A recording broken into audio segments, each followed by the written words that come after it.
Намираме се в парк Дупница, Рила се казва, след тежка пянска нощ. Сега ще ви представим нашите спортисти, които изтразяват в момента. Това пред вас гребеца на гилдията Чарджер. Давай, темпо, темпо, момче, темпо! Покажи, че сте по-добри от Дърфет, темпо! Най-добрия, пращаме го на Олимпийско. Успя ли да изгориш ракета? Искам още. Още, добре. И сега нашата атракция Киро и Малигос. Сега, Малигос, той тренира тичане от място. Можете да видите колко непрофесионално го прави. И Киро, който тренира каране на колело и олигофренско сменене. Киро за малко да се напие с 4 бири вчера. Малигос да пресуши Black Ram. Брата да не се крие, чакам го и него.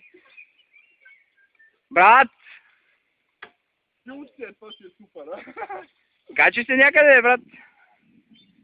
Ще посетим междувременно и Калоян, по-известен като Хтаец или Дец, който го мързи да прави нещо.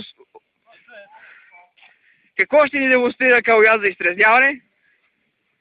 Айде, Калояне, почвай, движение малко. И това иска да е райт лидер, дами и господа, мързи го. Сега отиваме при нашия драг приятел Peacekeeper.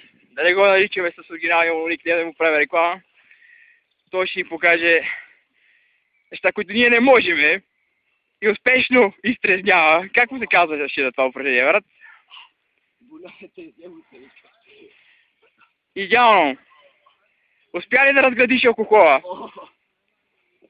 Направо. Вече изтрезня. Браво. Това е черта за изтрезня. А това малкото момче е офмало, между.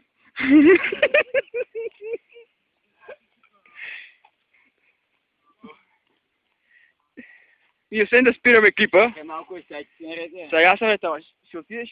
Да, бе, аз ще